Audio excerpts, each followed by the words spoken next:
I see they're talking about using it as a substitute or replacing coal-fired power stations potentially. Is that like, that sort of rings the hydrogen hype as well? But so basically that is something which is actually mandated by the Japanese and Korean governments.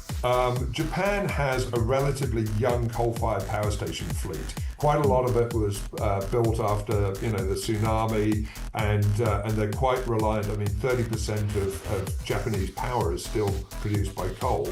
And actually, one of the interesting things that you've seen in the, since the outbreak of conflict in the Middle East is that they've actually shifted to even greater percentage of coal-fired power generation.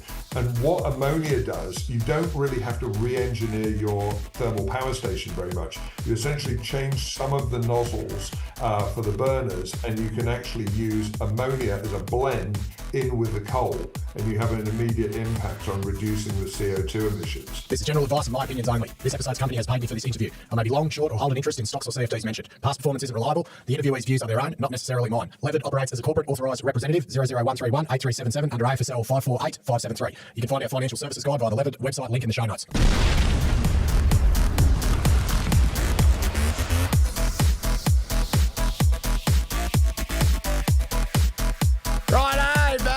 And stop loss haters, I'm heading into, again, uncharted waters, pardon the pun, of things that might have been impacted by this Iran Middle Eastern war, and the words of ammonia, fertiliser keep coming up. So, and one of the local players in this is NH3 Clean Energy, and I've got the chairman, Charles Whitfield, on. Welcome to Levrd, mate. Thank you for coming on. Thank you very much, Matty. Pleasure to be here. You've got, and the interesting part about you, mate, is we're into ammonia and clean energy at the moment, but if you can take it on the same journey as you did with Galaxy, which got merged about 17 times to become Arcadium, this is a bit of a different kettle of fish for you. Well, it sort of is and it sort of isn't. I mean, that was a very small company that we managed to get the financing sorted out and take it on to greater things. Also sort of energy transition. So similar thematic. Yeah, very good, mate. Now, okay, there's going to be a lot of 101 here. You've got an Australian-based project up in the Pilbara. We're talking ammonia, not for just fertiliser. We're talking for ship energy, like ammonia bunkering, using this to hopefully transport iron ore over to Asia.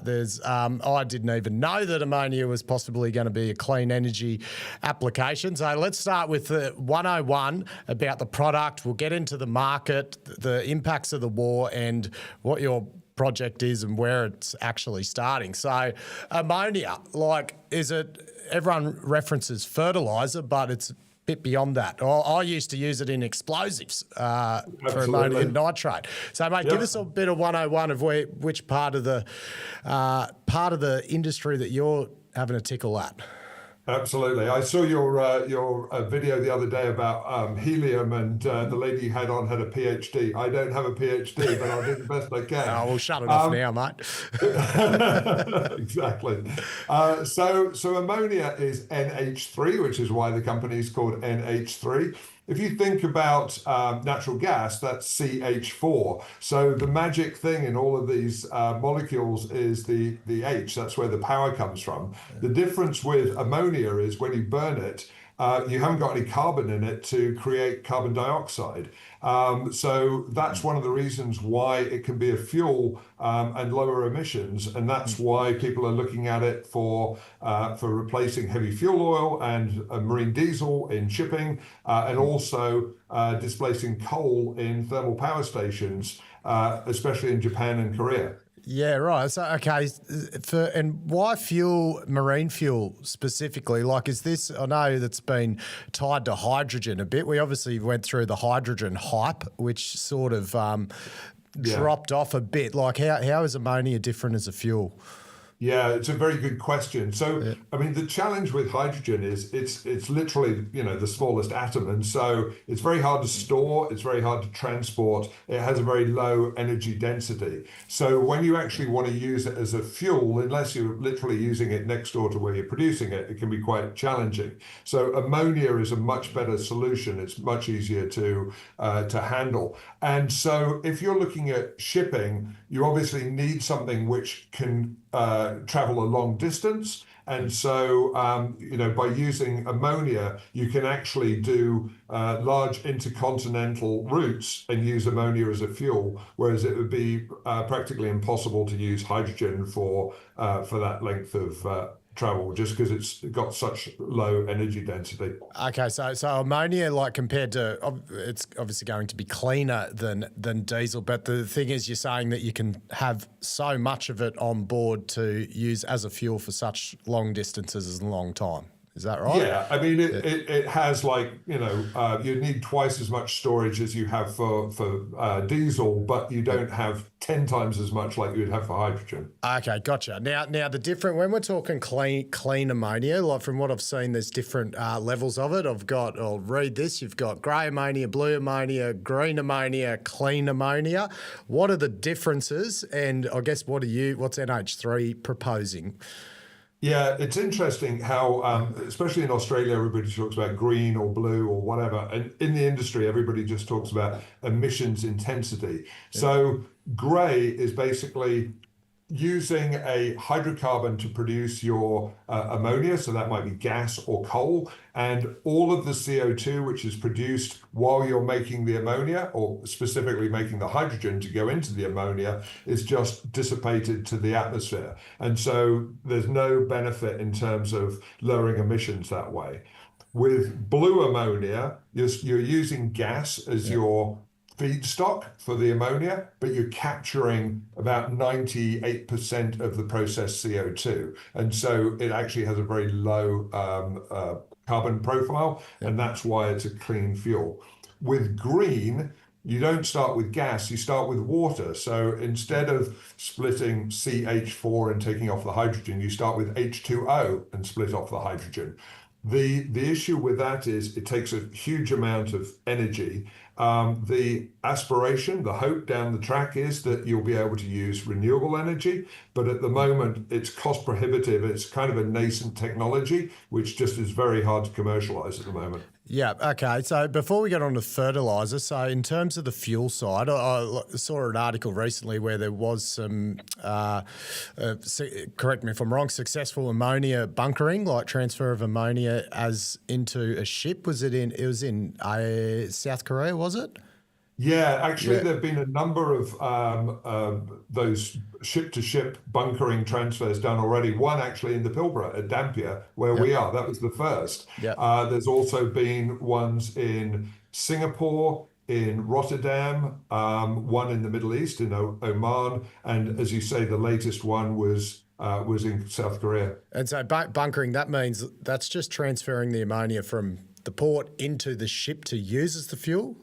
Yeah, it's basically just ship-to-ship refueling. Okay, and was there, so has there been sort of historically, like, was there safety concerns about how to appropriately do that? Was that like a bit of a bottleneck on this whole process? Not really, because ammonia has been around for 100 years as an industrial product and shipped around the world for that length of time as well. Usually it's done from a wharf to a ship. So doing ship to ship, you need to have, make sure that there's a protocol for doing it. And that's one thing which the industry is very focused on at the moment, is making sure that there's an international standard in terms of how that refueling takes place. And so is there any actual applications at the moment on a large level where ammonia is being used as a fuel source for marine? Yeah. There are ammonia-powered fuel vessels. Actually, two more just got launched last week. There are ammonia-powered, and they tend to be dual-fueled. They can use diesel or ammonia, but there are vessels on the water already. Yeah, okay. So, and I've got this graph up from your deck here, sort of looking at the future, and when we talk about bunkering, so when like talking about bunkering demand, is that referring Yeah, to why don't you using go a on to the next slide that Yep. talks. So this one's looking at the cogen. This one's looking at bunkering, and we've been around long enough to see hockey stick growth and predictions of great things in the future and all the rest of it, and you can be rightly cynical. What this chart shows, that blue, orange, and grey stack. So that actually shows ships which are either under construction or ordered in each of the categories between bulkers, container ships, and auto carriers. So we've got a high degree of confidence in terms of what the demand looks like, because these ships are actually being built, and those different years of the delivery date. So we know from that year what the demand is going to be. Yeah, okay, so you can sort of model a bit like a nuclear reactor build out. You know what's being built and you know the uranium it's going to need. This is exactly. So, and this is, I'm sticking on the ships at the moment because this is fascinating. So we're talking about, is there potentially going to be, and which ships are being included here? Like your ships taking Rio, BHP, FMG's iron ore over to Asia. Is that going to be part of the mix that's where ammonia could be used as a marine fuel source? Absolutely. I mean, it makes total sense, because one of the great things about that route, so the Iron Corridor, first of all, it's the busiest shipping route in the world by tonnage. So it's a huge market. Secondly, it is a point-to-point route. So you're going basically from the Pilbara to a port in Asia and back again, or to China or to Japan or to Korea and back again. So what you can do is have a ship which can refuel every single time at the Pilbara, and then do there and back on one refueling. And that is ideal for a new fuel like ammonia, as opposed to a ship that might, start in Japan and then go to China and then go to, Saudi and then go to Europe and whatever else, at which point you need refueling stops all the way along. So it's the perfect place. It's sort of the low-hanging fruit of energy conversion. Okay, and is it cheaper, like compared to diesel? Like, is ammonia going to be fuel source going to be a cheaper alternative, or just a cleaner alternative? It's a cleaner alternative. It is more expensive, but the IMO, which is the International Maritime Organization, which is part of the UN, actually they just had another meeting last week for what they call the net zero framework, which basically has a stick and carrot for ship operators, which would basically equalize the price between using heavy fuel oil and ammonia. Yeah, okay. And would the price of it, would it ever become cheaper, like if scale and use increases, or it's probably not?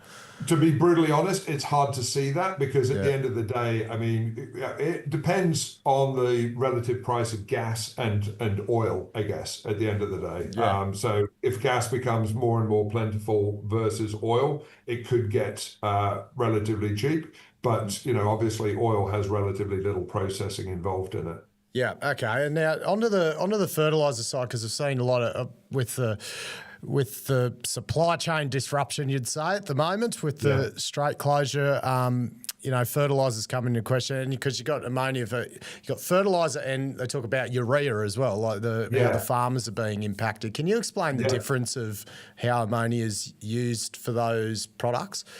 Yeah, absolutely. So urea is basically ammonia with a CO stuck on the end of it. So carbon and an oxygen stuck on the end of it. So you start with ammonia, and then you further process it into urea, and that changes it into solid form, which is obviously easy to use as a fertilizer. So that's really what the difference is between the two. More than 75% of ammonia is ultimately used in fertilizer at the moment. So it's a huge component of the market. Yeah. Now, obviously, as the energy market grows out, I mean, it was the same with lithium. When we took on Galaxy, most lithium was used in lubricants and pharmaceuticals. I mean, everybody used to say, lithium, isn't that something you give your granny when she has a bit of a turn or whatever? And nobody knew about the battery market. And now, of course, the battery market is like 90% of the lithium demand. So, these things change over time. Yeah, okay. So, and when So where's most of the? Why has this been disrupted so much? Like out of that 75% that's used for fertiliser, is a lot of it coming from the Middle East?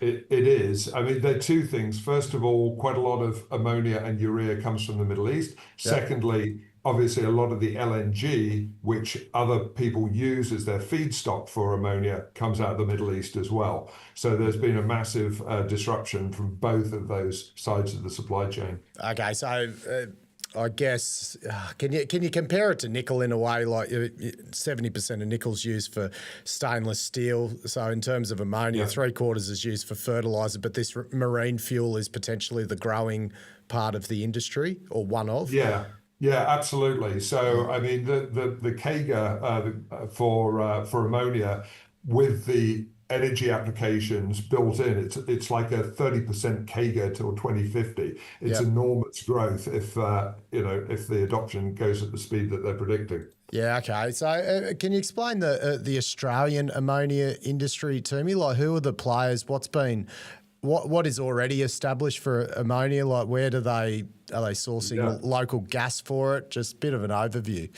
Yeah, for sure. So there are three producers in Australia at the moment, which is basically Yarra, Wesfarmers, and Orica. Obviously, Yarra is actually very close to where we are, up near the Port of Dampier. And in fact, one of the reasons why our location is so great is because we're using a lot of common infrastructure between them and ourselves. So there's them. Wesfarmers are obviously taking gas out of the Perth Basin, and then Orica are over on the East Coast. Oh, okay, yeah. In total production for Australia, it's about 1.5 million tonnes to 2 million tonnes in that region at the moment. Okay. But it's all grey ammonia, and all those plants are quite old. The youngest of them is 20 years old, and a typical life of operation is 25 years before you need a lot of retrofitting. One of them was actually built in the 60s. So the other thing is that they're all grey ammonia plants, and obviously with the safeguard mechanism coming in, the emissions that they're allowed to do without having to buy ACCUs, lowers by 4.9% per year. So it's going to become increasingly expensive for those guys to operate. Okay, so that 1.5 million tonnes a year, what's that globally? Like, how small are we as a player? We're not big in terms of the global market. What's interesting, so China, Russia, India, and the USA are the biggest producers, but the top three of those are actually still net importers of ammonia. So in terms of exporters, the biggest countries are Saudi and Canada and Indonesia. Yeah, okay. So, and then everything, so the stuff, the Wesfarmers and, what was the Pilbara one, sorry? Yarra, sorry. So are they all sourced from, like, Northwest Shelf? Like, where's their gas coming from? So Yarra are using Northwest Shelf, and Wesfarmers are using Perth Basin gas. Oh, okay, so that's down this way, is it? Yeah. Yeah, okay. Yeah. And then Orica, that's East Coast gas, is it? Correct. Yeah, yes, okay. It is. And so is any of that exported? That's all for internal Australian use, what the ammonia produced here?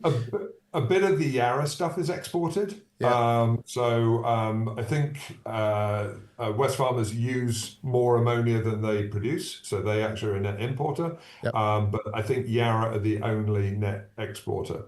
Yeah, right. And I see they're talking about using it for coal, like as a substitute or replacing coal-fired power stations potentially. Is that that sort of rings the hydrogen hype as well? But is that also different on that sort of scale? How that might be applied? Yeah, so basically that is something which is actually mandated by the Japanese and Korean governments. They're leading the charge on that, but it's also a theme in Southeast Asia, so in Malaysia and Thailand. And basically the idea is this. Japan has a relatively young coal-fired power station fleet. Quite a lot of it was built after the tsunami, and they're quite reliant. I mean, 30% of Japanese power is still produced by coal. And actually, one of the interesting things that you've seen in the, since the outbreak of conflict in the Middle East is that they've actually shifted to even greater percentage of coal-fired power generation. And what ammonia does, you don't really have to re-engineer your thermal power station very much. You essentially change some of the nozzles for the burners, and you can actually use ammonia as a blend in with the coal, and you have an immediate impact on reducing the CO2 emissions. So what it allows you to do is not have to rebuild all your generating capacity. You can use the stuff you've got already, but just tweak the fuel input to be able to lower emissions. Yeah, interesting. Mate, you can tell I'm having fun because it's 20 odd minutes gone already, and we haven't even got into the project yet. I'll bring it up on the Prezzo here. So this is up near sort of Dampier. So Dampier's one of Rio Tinto's main iron ore ports up near Karratha. Right, how long is it's the WAH2 project? How long has this been in the works for? About 4 years. I mean, essentially, we identified the market and then literally did a filter of the entire country and said, okay, if you're going to build an ammonia project, where do you want to be? And because, we obviously wanted to mitigate costs and risk and all the rest of it. And that's why we chose this location. And essentially, the reason is, so that blue line is the Burrup to Bunbury gas pipeline, and it goes straight past our front door in the Maitland Strategic Industrial Area. So we're in a designated industrial site. That's also an infrastructure corridor that our CO2 pipeline and water and all the rest of it can go through. So we're just trying to piggyback off as much existing infrastructure as possible. But also there are two different CO2 sequestration projects up there, one belonging to Santos, the other one Woodside, and that's obviously a key part of the project as well. And there aren't that many places which have that kind of capacity for CCS. So CCS, so that's carbon capture, is that right? Correct. And that's the key component to changing the cleanliness of what you're producing.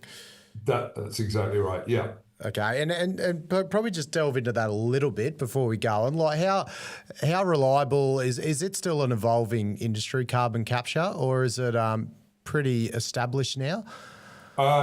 It is pretty established. There have been some horror stories and everybody references Gorgon and so on and so forth. But Santos have been operating Moomba really effectively for, a couple of years now. And, that's obviously Santos is one of our preferred partners for CCS. What makes the difference is what you are sequestering into. And where the challenges have been is where people are using things like, aquifers or, different geology underground. The joy about the projects up there is that they're depleted gas fields. So essentially, it's an underground balloon, which you're taking all the air out of, which is the natural gas, and you're putting air back into it, which is the CO2. And so, I'm not trying to oversimplify it, but it's so much easier than some of those other sequestration projects. Gotcha. Okay, so in terms of your project, I see you need gas, you need water, you need the carbon capture. And okay, so gas, where is, I see like you haven't yet secured the long-term gas agreement. Like what's involved in securing one of the critical components for this? Yeah, well, we do actually have a key terms agreement in place with Chevron, and that's for about 65% of our gas. We've got another gas agreement as well, which is under a confidentiality agreement. But between now and FID, which is scheduled for the end of the year, that gas contract gets turned into a binding agreement subject to FID. Okay, so it's sort of working in tandem. It's conditioned precedent that you're going to get this thing funded. Absolutely. And one of the really good, helpful things in this company is we have some extremely experienced professionals in the team who have actually worked at Chevron and Woodside and so on in the past. And so they have great relationships with the people on the other side of the table. Yeah. Okay. And the water agreement as well. Like is that as much of a key input as gas in the ammonia production process? No, it isn't in blue. In green, it's critical and you need a lot of water, but in blue, not so much. We actually have a relatively closed system in terms of our water usage. But one of the things that we've done is we've got an agreement with Watercorp where we actually upgrade one of their water treatment plants to take wastewater and make it fit for purpose for ourselves. So we're not using any there's no additional draw on bores or surface water or anything like that. So obviously we're very environmentally focused, and that's one of the great solutions that we've come up with. Yeah. Okay. So if we go to, I guess, the funding of this, you've got Lindy, who've been essentially, it sound like a build, own, operate that's going to be implemented. Can you take me through what's your sort of funding options and how you're looking to do this from a 80 mil market cap base? There's 1.7 billion of funding, which a lot of people, there's sticker shock around that. I come from a banking background. Yeah. Most of the people who I talk to on the funding are kind of like, 1.7 billion Aussie. I don't know if I can be bothered to get out of bed for that. So coming back to your question though, at the end of the day, this is how projects get developed. So, as you rightly say, we've got an agreement with Lindy for feed engineering, and that sort of migrates into project delivery. One of the things that, if you look at a couple of the other blue ammonia projects which are being built in the States, for example, Woodside's Beaumont project, or the Blue Point project, which is being built by JERA and CF Industries, Lindy have gone in there and essentially built the front end on a build, own, operate basis. So they're responsible for the capex and indeed the operation and maintenance for that and other components of the project. So that immediately can have a significant effect in terms of cutting your capex down. The thing about this is, we've got long-term fixed price input prices. So our gas is fixed price, our CO2 is fixed price, our water is fixed price.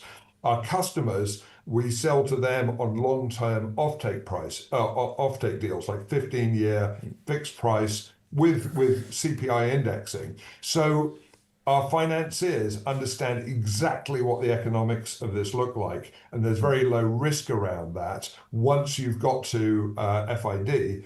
And then, essentially it makes it very, very financeable. So we're talking to, the obvious candidates like NAIF, EFA, JBIC, Japanese Bank for International Cooperation, because they're, there's a large Japanese component in this, and they're all subsidized financing, but also the big infrastructure funds, so the arms of, BlackRock, Blackstone, some of the Middle Eastern funds, so on and so forth, who actually participated in the Perdaman project nearby, are also, the kind of people who we would be talking to. Yeah, it sounds like it's a private equity sort of style, isn't it? As you said, those fixed inputs, long life thing, because it doesn't have a mine life. It sounds like it's infrastructure, industry things like industrial things are infinite. That's exactly right. Yep, it's an energy infrastructure play. Yeah. Okay. So at the moment, NH3 own 100% of the project, effectively. Correct. Like undeveloped, obviously. So what is strategic stake is going to be a big component, and if so, like who's at the top of those lists? Does it depend on the application? Like if it's for marine energy, is it going to be the likes of your steel mills or whoever's shipping the iron ore? Like who are your likely partners, do you think? So our funding partners are under the Itochu deal that we announced, there's already a contemplation of them participating in funding for that. So the overall concept is, obviously, we want to retain as much of it as possible, but we're going to have to raise some equity at the project level. So we're looking at something like a 70% debt, 10% mezzanine, 20% equity split. And so that 20% equity would be the sell down to those strategic partners. Yeah, okay. So is NH3 looking to keep at a minimum, majority control and be the operator effectively? So majority control. One of the aspects of the Linde agreement would be that they could have an O&M, so an operating and maintenance contract, but we own the gas contracts, we own the CO2 sequestration contracts, we own the customer contracts, so we own the business. But, at the end of the day, it's a lot easier to get in a world-class industrial gas company to operate, and that obviously lowers the risk and gives our financiers the comfort they're looking for. Yeah, okay. So I guess what are major shareholders looking for? Do they want to see you take on, a big amounts of debt, or would they rather see you sell down more of a stake to really de-risk the project? What's the sort of sense from the investment world? Because obviously you're wanting to bring investors on, but they're probably looking at that $1.7 billion number and they're thinking, oh, geez. But what's the tone at the moment?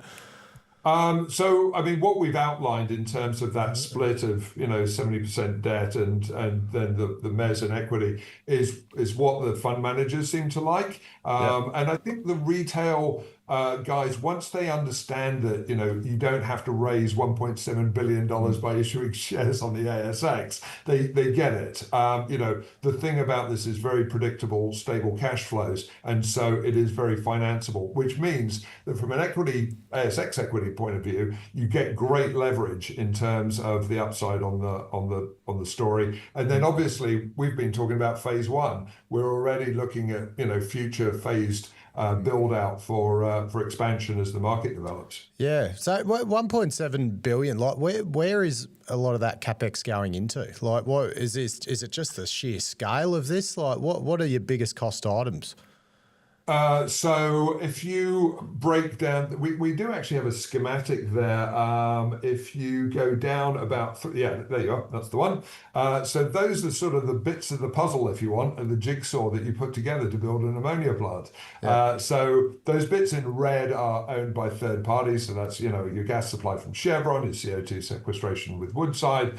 But the core parts of the actual plant are what's called the ATR, the autothermal reformation, which is basically splitting natural gas, CH4, into C and H, your hydrogen, and then your power gen. The air separator unit is basically sucking in air out of the atmosphere, splitting that out to get the nitrogen component, and then the CO2 compression, which goes off to sequestration. And then the last part of the main plant is that ammonia synthesis, which is basically putting together hydrogen and nitrogen to make ammonia.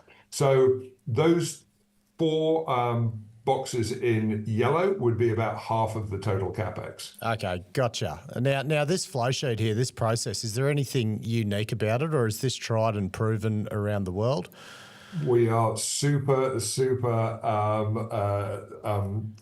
risk averse. This is very, very vanilla. We're using Topso technology. We're one of the biggest technology providers. Like I say, we're bringing in Linde for building and operating.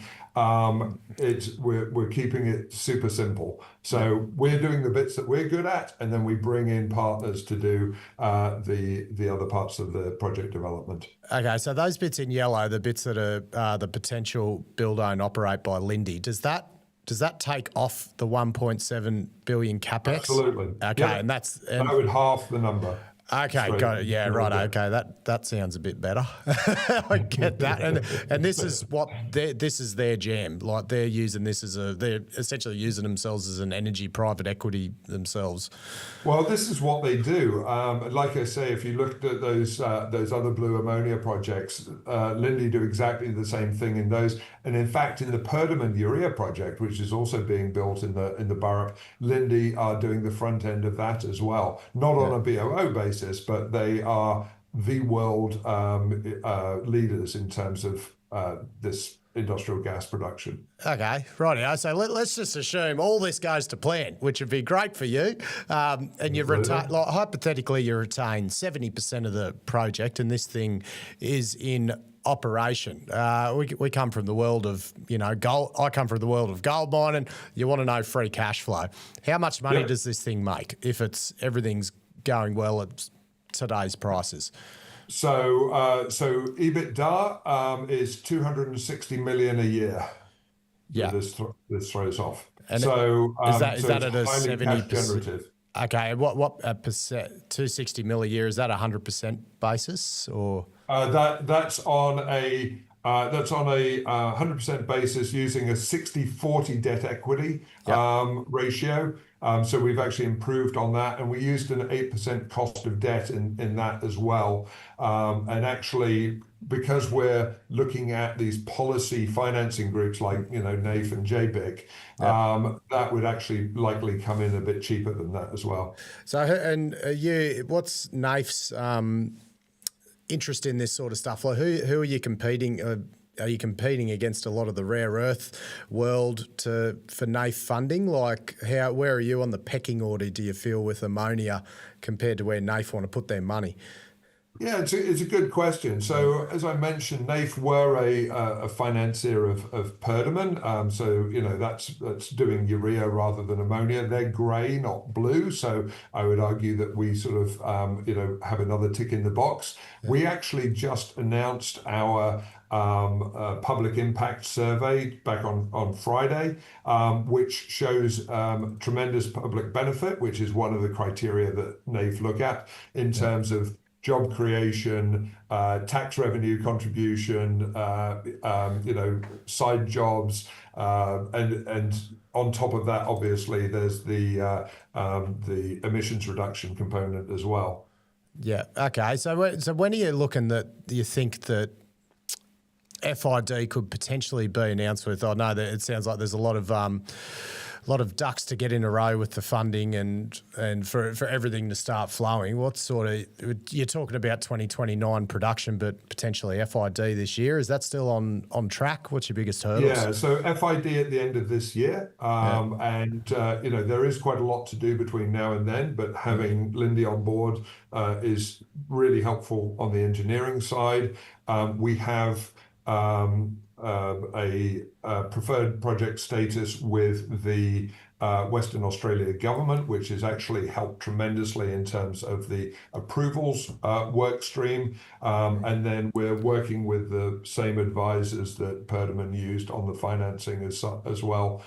So again, we're just trying to keep it simple, use as much of the people who have invented the wheel already to try and streamline stuff. Very good. Where is all that approvals and permitting up? Like, what are your permitting milestones still to achieve? So we've done all the environmental surveys, and they haven't highlighted any issues, which is kind of to be expected because we are in a designated strategic industrial area, which is owned by Development WA. So there was obviously survey work done before us, and we're also using the designated infrastructure corridor. So all of the flora, fauna, all of that is done. And then obviously we have to engage in the heritage surveys as well and get that done. But working with DQ and the other departments in the WA government has been a lot easier than I'd expected and anticipated, to be really honest. Yeah. I didn't think I'd be saying that. Very, very good. Yeah, you got to say it on camera too.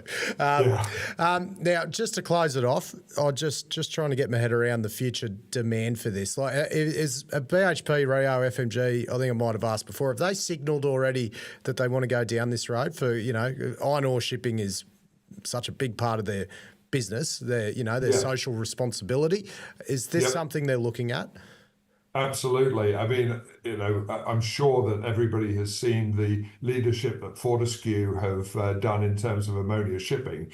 They have a ship called the Global Pioneer that goes around the world. It's an ammonia-powered vessel, demonstrating how what the future looks like. So they are a huge leader in this space. And at the end of the day, all of the mining companies need to reduce their emissions, not only at mine site, but also throughout their value chain. And this is a key way of doing it.